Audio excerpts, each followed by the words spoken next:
Hi there, my name is Benjamin Taylor, and I'm a student pursuing a Master's of Science in Curriculum Development and Instructional Technology at the University at Albany. And for my capstone project in this degree program, I was tasked with developing a study on a topic relevant to current educational research. And so for this project, I chose to investigate the impact that instructional technology has had on student learning. So, throughout the past decade, there has been an incredible influx of both money and just attention in general into the promising nature of instructional technology and how it has become increasingly accessible even on an individual basis. In fact, according to data from digital analysts at GSMA Intelligence, there are now actually more smartphones in this world than there are human beings. So the influx of technology has not been lost on this field of education either. And although many practitioners in our field have spent many decades researching and even implementing tech in their classrooms, we're talking even overhead projectors back in the day, the increased affordability and availability of actually individual devices has caused an even greater deal to focus on how they can utilize this technology to enhance their instruction and their students' learning. So over here on the left, you can actually see an example of an instructional technology integration, which is visible through this photo of students at Barrett Elementary School. And what they're doing in this figure, in this picture, is they're actually embarking on a guided tour provided by Google Expeditions and the accompanying hardware, the Google Cardboard or the Expedition sets that are part of the Google Expeditions kit. This is definitely an example of instructional technology integration, and in just a minute, we'll get into what level of instructional technology integration, more specifically, this is an example of. So, very briefly, just going back to this historical context and introduction of how the field of instructional technology has really always been pervasive in the classroom setting, but really has evolved to the point where students now have individual devices as shown in figure one. This technology really does look quite promising, and a lot of anecdotal and qualitative information has been gathered, which shows that students and educators alike really enjoy some of the conveniences that are afforded by this individual technology, like rapid communication such as email, just to name a basic example. But there really is very little in the way of research that actually demonstrates just how technology integration in lessons has affected student performance and retention of information.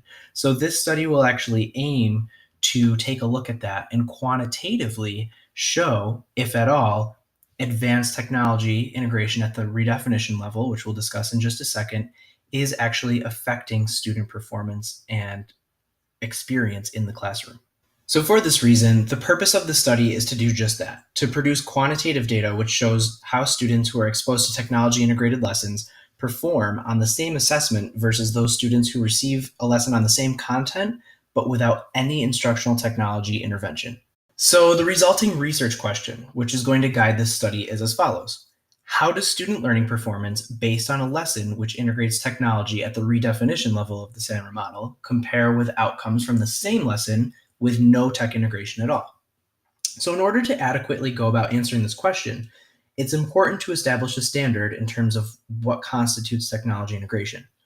As the research question describes, the two types of lessons that will be analyzed in this study are those technology lessons, which are in keeping with the redefinition level of Ruben Puentedura's SAMR model of instructional tech integration, and another that does not even approach tech integration at all.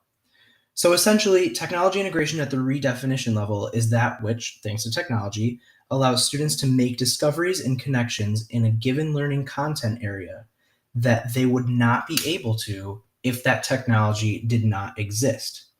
In the context of this study, the redefinition level of tech integration is going to be manifested by means of utilizing virtual reality to explore the ruins of Machu Picchu in a Spanish class. This is very similar to the picture you saw earlier. In fact, students will be using very similar pieces of technology. However, they will not be using the cardboard technology. They will be using the plastic view master view finders, but it is the same exact platform, just with slightly different hardware. So figure 2 here provides a pictorial representation of the SAMR model, which also employs a metaphor of the ocean and the specific tools that we humans can use to explore its vast resources. No tech integration is portrayed in this illusion as a man or a woman, the stick figure over there, on the beach. And they're just peering out into the ocean saying or thinking to themselves, I wonder what is in the ocean. Then what we have here, is we notice that all this person can do is just look out into the ocean and wonder, because they don't have actually any tools to enter the ocean and collect information. At the other end of this illustration, though, is the redefinition level, and that is represented by the R, and it's represented also in this metaphor by a submarine. In keeping with the notion that a submarine allows humans to reach previously unreachable depths and also to see new plants and animals that only inhabit these previously unreachable depths, technology integration employed at this level actually allows students to experience learning content in ways that wouldn't be accessible without technology integration. So, in designing this study, it was really important, and it was my goal to explore just how redefinition level tech integration might actually enhance student learning performance when it's compared to essentially this person standing on the shore over here with no tech integration at all. So, the sample population in this study will be obtained by means of non random convenience sampling. I will be utilizing students in my Spanish 4, also known as Spanish 201 level class. There are 32 students in total, and they're split relatively evenly across the two sections. As can be seen from the research poster, the vast majority of these students are white, which is in keeping with the racial makeup of the school where I work. And there are 14 males and 18 females, which is about 44 and 56% respectively. It's also important to note that while there are many possible threats to the internal validity due to non-random convenience sampling that I used, the proficiency and performance levels of these students in the content area of world language is ostensibly equal across both sections. This has been verified by ensuring that the sections are of the same level, they're both level 4, as well as examining the caliber of the students enrolled in this dual credit concurrent enrollment course. These are the students who have continued beyond the required years of foreign language education, and they're there just because they're intrinsically motivated to excel, or at least they're extrinsically motivated to earn college credit before leaving high school. Either way, however, these students are of similar academic caliber. In his textbook guiding the course for which this research plan was developed, James Macmillan warned that varying level of student ability may be a prominent threat to internal validity. However, many of the aforementioned factors serve as mitigants to this threat. In terms of analyzing the data that was collected, the same formative assessment will be given to both sections of the course, which again represents a control group and an experimental group, respectively. There will be no pretest given, and instead the non-equivalent group's post-test only method will be utilized for data analysis. The same content, a geographical and cultural lesson on the features of the ancient civilization of Machu Picchu, will be delivered to students in both sections and both groups. This will be utilizing their section's respective level of technology integration. In other words, one section will receive a lesson which has technology integration at the redefinition level, whereas the other group will receive a lesson which has no technology integration at all. Afterward, a 20-question online assessment on the quizzes platform will be utilized to measure student comprehension of data. The mean score from the assessment for each section will be calculated, and after this, a t-value will be generated, and subsequently a t-test will be conducted to determine whether or not the difference between the mean values for each section is statistically significant.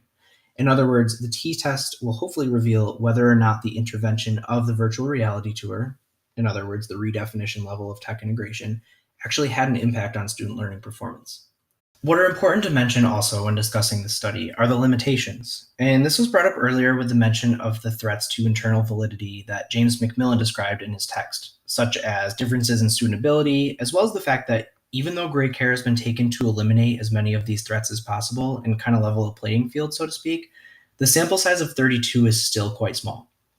So for this reason, it is very possible that these results may not be amenable to extrapolation to a larger or even statistically different, similarly sized population.